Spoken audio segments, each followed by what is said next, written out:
রায়পুর গ্রামে রহিম তার বৃদ্ধ বাবা হামিম এবং স্ত্রী কুলসুমের সাথে বাস করত। রহিমের একটি ছোট ক্ষেত ছিল, তাতে দিন রাত হাড়ভাঙা পরিশ্রম করে সে কোনো মতে সংসারের খরচ চালাত। রহিমের স্ত্রী কুলসুম ছিল অত্যন্ত খিটখিটে আর কর্কশ স্বভাবের এক মহিলা। সে বুড়ো হামিমকে দু চক্ষে দেখতে পারত না, সারাক্ষণ ওনার ওপর চিৎকার চেঁচামেচি করত। রহিমও তার বাবাকে খুব একটা ভালোবাসত না, কিন্তু বেচারা হামিম সব কষ্ট বুকে চেপে মুখ বুজে পড়ে থাকতেন, কাউকে কিচ্ছুটি বলতেন না। একদিন রহিম যখন খেতে কাজ করতে চলে যায়, তখন হামিম ঘরে শুয়ে শুয়ে ক্লান্ত হয়ে একটু হাঁটার জন্য বাইরে বের হন। তখনই রাস্তায় তার পুরনো এক পরম বন্ধু রফিকুলের সাথে দেখা হয়ে যায়, বহু বছর পর। কলিজার বন্ধুকে দেখে হামিম তো ভীষণ খুশি। কি খবর হামিম ভাই? তোমাকে তো গত 2 সপ্তাহ ধরে এলাকাতেই দেখা যাচ্ছে না। আজ আমাদের কত ভালো ভাগ্য যে দুজনে একসাথে দেখা হয়ে গেল। আচ্ছা, ঘরে তোমার ছেলে বউ সব ভালো আছে তো? হ্যাঁ রফিকুল ভাই, তুমি একদম ঠিক বলেছ। আজ আমাদের ভাগ্য সত্যিই খুব ভালো যে 2 পুরনো বন্ধু আচমটকা দেখা করতে পারলাম। আর হ্যাঁ, আমিও ভালো আছি, আর আমার ঘরে ছেলে বউও আলহামদুলিল্লাহ ভালো আছে। আরে হামিম ভাই, তোমার পুত্রবধূ কেমন? মানে স্বভাব চরিত্রে ভালো তো? তোমাকে সম্মান করে? সময় মতো ঠিকঠাক খাবার দাবার দেয় তো? আরে হ্যাঁ ভাই রফিকুল, আমার বৌমার স্বভাবে খুব ভালো। আমাকে সময় মতো খাবার জল দেয়, একদম নিজের বাবার মতো শ্রদ্ধা করে। আমি না খাওয়া পর্যন্ত সে খাবারে হাত পর্যন্ত দেয় না। তাই আমিও তাকে নিজের মেয়ের মতোই মনে করি। আসলে যাদের স্বভাব ভালো হয় তাদের প্রতি সবার চিন্তাভাবনাও ভালো হওয়া উচিত। হ্যাঁ ভাই, তুমি একদম ঠিক বলেছ। যারা সম্মান দিতে জানে তাদের সম্মান পাওয়াই উচিত। ভাই, তোমার ভাগ্য সত্যিই খুব ভালো যে এমন এক পুত্রবধূ পেয়েছ যে তোমার এত সুন্দর খেয়াল রাখে। আল্লাহ করুন এমন বউ যেন সবার ঘরে ঘরে হয়। আর হ্যাঁ হামিম ভাই, তুমি কখনোই তাকে কড়া কথা বলো না। সে বেচারি তোমার জন্য এত কিছু করে যা আজকালকার দিনে কেউ করে না। রফিকুলের কথা শুনে হামিমের চোখে জল চলে এলো, কিন্তু বেচারা নিজের ভেতরের কান্না লুকিয়ে কিন্তু তিনি মাথা নিচু করে মনে মনে বললেন, এমন বউ যেন আল্লাহ শত্রুকেও না দেয়। হামিম যখন বাড়ি পৌঁছালেন, তখন তার পুত্রবধূ চোখ মুখ লাল করে রাগে ফুঁসতে ফুঁসতে দাঁড়িয়েছিল। সে রেগে গিয়ে হামিমকে বলল, আরে মুরব্বি, এখন কোনো সফর শেষ করে এলেন, ঘরের কোনো কাজের কথা বললে তো বলেন। হাত পায়ে ব্যথা কাজ করার শক্তি নেই, কিন্তু ঘুরে বেড়ানোর জন্য আপনি 10 কিলোমিটার হেঁটে চলে যাবেন, তখন আপনার হাত পাও ব্যথা করবে না আর গায়ে শক্তিও কমবে না, তাই না? আরে বৌমা, শুয়ে শুয়ে আমার পিঠের হাড়টা বড্ড ব্যথা করছিল, আর এমনিতেও আমার শরীরটা ইদানিং ভালো যাচ্ছে না, তাই একটু হাঁটতে বেরিয়েছিলাম। ওখানে আমার পুরনো বন্ধু রফিকুলের সাথে দেখা হয়ে গেল।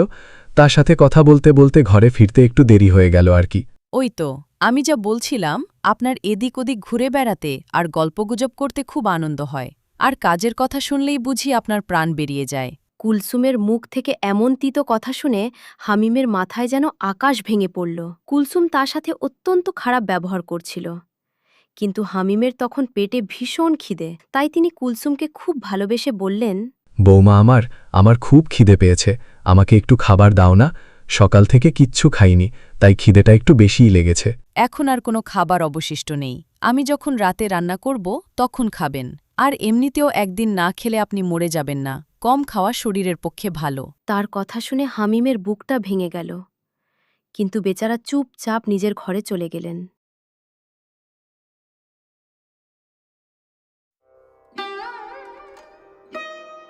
সন্ধ্যায় রহিম যখন মাঠ থেকে বাড়ি ফিরল, সে তার বাবাকে বলল, আরে বাবা, আপনি দুপুরের খাবার খেয়েছিলেন তো? আজকে তো আপনার পছন্দের খাবারই রান্না হয়েছিল, খেতে নিশ্চয়ই খুব ভালো লেগেছে। হ্যাঁ বাবা, খাবার খুব সুস্বাদু হয়েছিল। আজ আমি অন্য দিনগুলোর চেয়ে একটু বেশিই খেয়েছি। পছন্দের জিনিস খেতে কার না ভালো লাগে বলো? তিনি ছেলের সামনে মিথ্যা বলে বললেন। হামিম ভাবলেন, যদি তিনি বলেন যে আজ খাবার পাননি, তবে হয়তো কুলসুমের সাথে রহিমের ঝগড়া লেগে যাবে। তাই তিনি ছেলের কাছে সত্যটা লুকালেন। বাবার মুখে এই কথা শুনে রহিম গর্বের সাথে বলল, আর হ্যাঁ বাবা, কুলসুম তো খুব চমৎকার রান্না করে, যে তার হাতের রান্না খায় সে আঙুল চাটতে বাধ্য হয়। আপনি কুলসুমের মতো পুত্রবধূ পেয়ে ধন্য হয়ে গেছেন। আপনি সত্যিই খুব ভাগ্যবান। হ্যাঁ বাবা, তুমি একদম ঠিক বলেছ। কুলসুম আমার পুত্রবধূ নয়, আমার মেয়ে। আচ্ছা বাবা, আমার মাথায় একটু যন্ত্রণা হচ্ছে, আলমারি থেকে আমার ওষুধটা একটু এনে দাও না, আমি খেয়ে একটু আরাম পাবো। আরে বাবা, আপনি কি দেখতে পাচ্ছেন না যে আমি সারাদিন মাঠে হাড় ভাঙা খাটুনি খেটে এইমাত্র বাড়ি ফিরলাম, এখনো একটু বসার সুযোগ পাইনি, আর আপনি আমাকে কাজের ফরমায়েশ করছেন? আরে সামান্য এইটুকু তো করতেই পারেন। ওই তো একটু দূরে আলমারি, ওখান থেকে ওষুধটা নিজে নিয়ে খেয়ে নিন। আমি এখন আরাম করতে যাচ্ছি, আমার খুব ক্লান্তি লাগছে। ঠিক আছে বাবা, তুমি যাও আরাম করো, আমাকে ক্ষমা করে দিও, আমারই ভুল হয়ে গেছে যে তোমাকে ওষুধ এনে দিতে বলেছি। রাগে পা আছড়াতে আছড়াতে সেখান থেকে চলে গেল এবং নিজের ঘরে কুলসুমের কাছে গিয়ে বলল, কি ব্যাপার কুলসুম, তুমি এত চুপচাপ আর উদাস হয়ে বসে আছো কেন? তোমার শরীর ঠিক আছে তো? আরে আপনাকে আর কি বলবো, আমার সারাদিনটা তো খাটুনিতেই কেটে যায়, তার উপর আপনার বাবার দেখাশোনা করা, রান্না করা, ঘর মোছা, ঝাড়ু দেওয়া, এসব করতে করতে আমি ভীষণ ক্লান্ত হয়ে পড়ি। আজ আমার হাত পা খুব ব্যথা করছে, তাই চুপচাপ আপনার জন্য অপেক্ষা করছিলাম। কিন্তু আপনার বাবার আমাদের কারোর ওপর কোনো দয়া নেই, উনি তো শুধু খান আর শুয়ে থাকেন। আর আজ তো না জানি কত দূর হেরাতে গিয়েছিলেন। এত দূর যখন হাঁটতে পারেন, তখন আমার কাজে একটু হাত লাগালে কি হয়? আরে কুলসুম, কোনো ব্যাপার না, ওনার ওপর আমারও খুব রাগ হয়। তুমি যদি একটু কাজ কম করো তবেই ভালো, আমি ওনাকে বুঝিয়ে বলবো। আমি তো কিছু বলিই না, কারণ উনি আপনার বাবা, তাই আমি ওনাকে সম্মান করি। আচ্ছা, ছাড়ুন ওসব কথা, আপনার নিশ্চয়ই খিদে পেয়েছে, আমি খাবার বেড়ে দিচ্ছি, আপনি খেয়ে নিন। আরে কুলসুম, আমি খাবার খেয়ে নেব, আর আমি এতটাও ক্লান্ত নই যতটা তুমি ভাতটা। তুমি ভাবছো আমার চেয়ে বেশি কাজ তো তুমি করো। তুমি খুব ক্লান্ত হয়ে গেছো, তুমি বিছানায় শুয়ে পড়ো, আমি তোমার হাত পায়ে তেল মালিশ করে দিচ্ছি আর মাথাটা টিপে দিচ্ছি, যাতে তুমি একটু আরাম পাও। আচ্ছা ঠিক আছে, আমি শুয়ে পড়ছি, আপনি পরে খেয়ে নেবেন, আমি হয়তো ঘুমিয়ে পড়তে পারি। তাদের ঘরের এইসব কথা হামিম নিজের ঘর থেকে শুনতে পাচ্ছিলেন। ওনার মন মারাত্মক কষ্টে ভেঙে গেল। তিনি নিজের মনেই বলতে লাগলেন, হে আল্লাহ, আমাকে তুমি কেমন ছেলে দিলে? এ তো নিজের স্ত্রীর ভালোবাসায় এতটাই অন্ধ হয়ে গেছে যে আমাকে পুরোপুরি ভুলেই গেল। আমি ওষুধ চেয়েছিলাম তো, বলল খুব ক্লান্তি লাগছে, আর ওখানে নিজের স্ত্রীর হাত পায়ে তেল মাখাচ্ছে, মাথা টিপে দিচ্ছে, শান্তিতে এক মুঠো অন্নও পাচ্ছি না। এভাবেই আরও কয়েক মাস কেটে গেল। এখন কুলসুম হামিমকে দেখলেই রাগে জ্বলে উঠত। তার মনে মনে একটা চক্রান্ত চলছিল, যাতে হামিমকে এই বাড়ি থেকে চিরতরে তাড়িয়ে দেওয়া যায়। সে মনে মনে ভাবত, এই বুড়োটাকে নিয়ে আমি অতিষ্ঠ হয়ে গেছি, সারাদিন শুধু খায় আর আরাম করে, ও আমার জীবনটাকে নরক বানিয়ে দিয়েছে। এখন যাই করতে হোক না কেন, এই বুড়োকে আমি বাড়ি থেকে বের করেই ছাড়ব।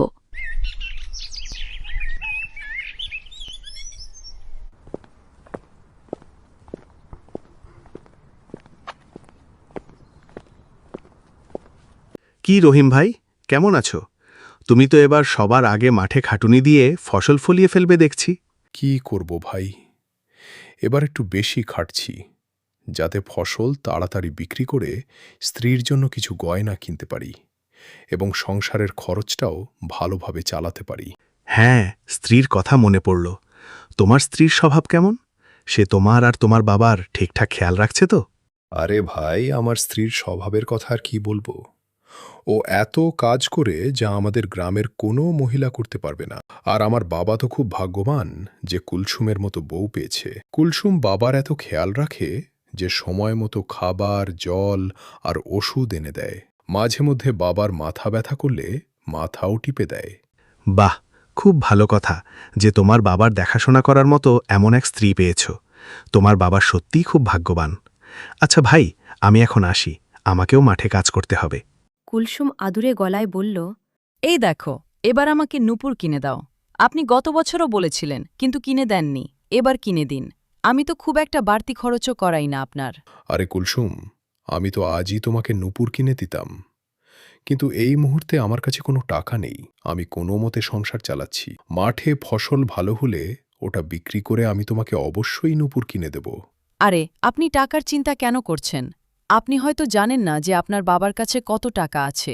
আমি একদিন লুকিয়ে দেখেছি, ওনার কাছে অনেক টাকা আছে, আর উনি ওগুলো কাউকে দিতে চান না, লুকিয়ে রেখেছেন। কিন্তু বাবা তো আমাকে কোনোদিন টাকা দেননি, আর ওনার কাছে এত টাকা থাকবে বলে তো আমার বিশ্বাস হচ্ছে না। আপনার বিশ্বাস হোক আর না হোক, আমি নিজের চোখে ওনাকে টাকা গুনতে দেখেছি। আর টাকা চাওয়ার একটা উপায় আছে। আপনি গিয়ে বলুন যে আমার শরীর খুব খারাপ, ডাক্তার দেখিয়েছেন এবং ডাক্তার তার বলেছে হাসপাতালে টাকা জমা দিলে তবেই চিকিৎসা শুরু হবে। বাবা নিজের ছেলের কষ্ট সহ্য করতে পারবে না, দেখলেই টাকা বের করে দেবে। ঠিক আছে কুলসুম, তোমার কথায় বিশ্বাস করে এই চেষ্টাটাও করে দেখছি। বাবা যদি টাকা দিয়ে দেয় তবে তো আমাদের পোয়াবারও। আমি তোমার জন্য সুন্দর নূপুর কিনে আনব। স্ত্রীর কথায় প্ররোচিত হয়ে রহিম বাবার কাছে গিয়ে খুব বিষণ্ণ মুখে বলল, আরে বাবা, এখন কি হবে? আমি খুব বিপদে পড়েছি। কথা হলো, আপনার বৌমা কুলসুমের শরীর খুব খারাপ। ডাক্তার বলেছে আগে হাসপাতালে টাকা জমা দিতে, তবেই বড় ডাক্তার দিয়ে ভালো চিকিৎসা করানো যাবে। কিন্তু আমার কাছে তো এখন এত টাকা নেই যে কুলসুমের চিকিৎসা করাই। হামিম ছেলের কথা শুনে ব্যথিত হয়ে বললেন, রহিম, আরে বাবা, তুমি এত উদাস হও না। আমার কাছে পুরনো কিছু টাকা জমানো আছে। তুমি এই টাকাগুলো নাও আর জলদি গিয়ে বৌমার ভালো চিকিৎসা করিয়ে তাকে সুস্থ করে তোলো। হ্যাঁ বাবা, তুমি তাড়াতাড়ি টাকাটা দিন, আমি হাসপাতালে জমা দিয়ে কুলসুমের চিকিৎসার ব্যবস্থা করি। সরল মনে ছেলেকে বিশ্বাস করে জমানো সব টাকা তার হাতে তুলে দিলেন। স্বামীর হাতে এতগুলো টাকা দেখে কুলসুম তো খুশিতে আত্মহারা। সে রহিমকে ফিসফিস করে বলল, এই দেখো, এখন তো তোমার বাবার শরীর আরও বেশি খারাপ থাকতে শুরু করেছে। কে জানি উনি কবে আমাদের ছেড়ে চলে যাবেন। এখন ওনার ওষুধের খরচও খুব বেড়ে গেছে। আমাদের টাকাগুলো ফালতু নষ্ট হচ্ছে। এখন এমন কিছু করো যাতে তোমার বাবা এই বাড়ি থেকে চিরতরে চলে যান। হ্যাঁ, তুমি ঠিকই বলেছে যে ওনার পেছনে আমাদের টাকা ফালতু নষ্ট হচ্ছে। কিন্তু আমি যদি বাবাকে এভাবে বাড়ি থেকে তাড়িয়ে দিই, তবে গ্রামের মানুষ দেখে নিন্দাতা করবে, বলবে ছেলে বুড়ো বাপকে তাড়িয়ে দিল। আর ছেলে হিসেবে আমি সরাসরি এমনটা করতেও পারি না। তবে ওনার ওষুধের খরচ টানতে টানতে আমরাও একদিন ভিখারি হয়ে যাব, তাই নাকি? হ্যাঁ, আপনার কথাও ঠিক। তবে আমার মাথায় একটা বুদ্ধি আছে, যাতে সাপও মরবে আর লাঠিও ভাঙবে না, কেউ জানতেও অনুভব করতে পারবে না, আর আপনার বাবাও ঘর থেকে বিদায় হবেন। মাত্র 10-20 টাকা খরচ করলেই কাজ হয়ে যাবে। মাত্র এত কম টাকায় বাবা বিদায় হবেন কি? সেই উপায় জলদি বলো তো। আপনি আজই বাজারে যান আর এমন একটা ওষুধ কিনে আনুন, কিন্তু গভীর ঘুমে অচেতন করে দেয়। আমি সেই ওষুধটা রাতের খাবারে মিশিয়ে দেব। বাবা খাবার খেয়েই অজ্ঞান হয়ে যাবেন, আর আপনি মাঝরাতে ওনাকে নিয়ে দূরের কোনো ঘন জঙ্গলে ফেলে দিয়ে আসবেন। ব্যাস, তারপর আমরা দুজনে শান্তিতে এ বাড়িতে থাকব। এই বুদ্ধিটা একদম নিখুঁত। আমি এখনই বাজারে যাচ্ছি ও ওষুধ নিয়ে আসছি। তুমি যেমন বললে তেমনই হবে। কুলসুম খাবারের মধ্যে সেই অজ্ঞান করার ওষুধ মিশিয়ে দেয় এবং রান্নাটা হামিমের পছন্দের খাবারেরই করে। হামিমের খাটের কাছে খাবার রেখে কুলসুম খুব মিষ্টি সুরে বলল, বাবুজি, আজ আমি আপনার পছন্দের খাবার রান্না করেছি। আপনি তাড়াতাড়ি গরম গরম খেয়ে নিন, যেন ঠান্ডা না হয়ে যায়। নিজের পছন্দের খাবার সামনে দেখে হামিমের মনে খটকা লাগলো। তিনি মনে মনে বললেন, এমন তো কখনো হয় না যা আজ করা হলো। আজ পর্যন্ত যে কুলসুম কোনোদিন আমার পছন্দের খাবার রাঁধেনি, সে আজ হঠাৎ এত আদর করে কেন দিল? দূর ছাই, ওসব ভেবে আর কি হবে।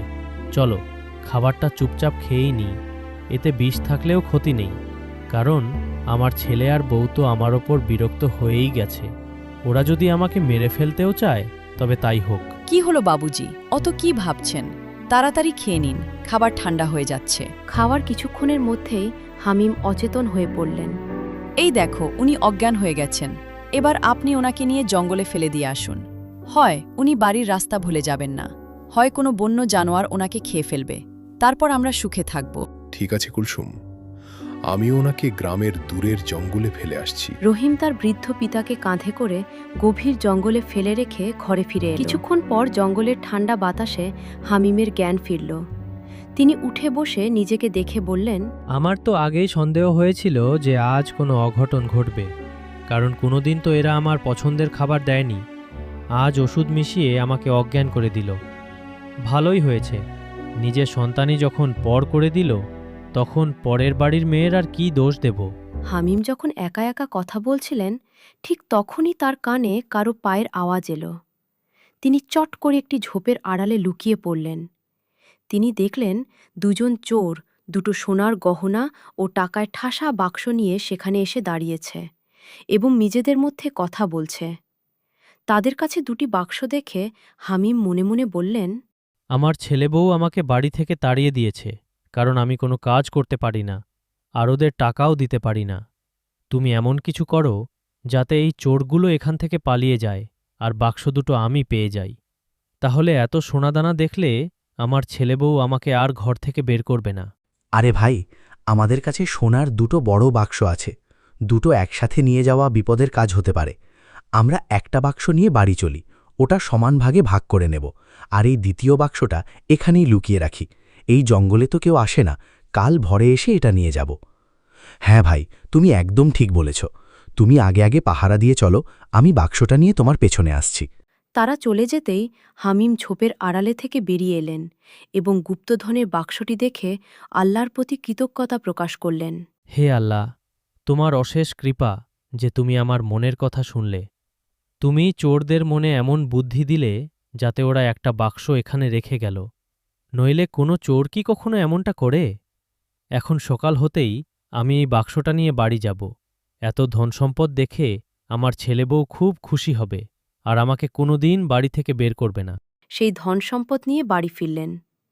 এত টাকা আর সোনা দেখে রহিম ও কুলসুমের চোখ কপালে উঠল। তারা নিজেদের ভুল ও অন্যায় বুঝতে পেরে হামিমের পায়ে ধরে কেঁদে কেটে ক্ষমা চাইল।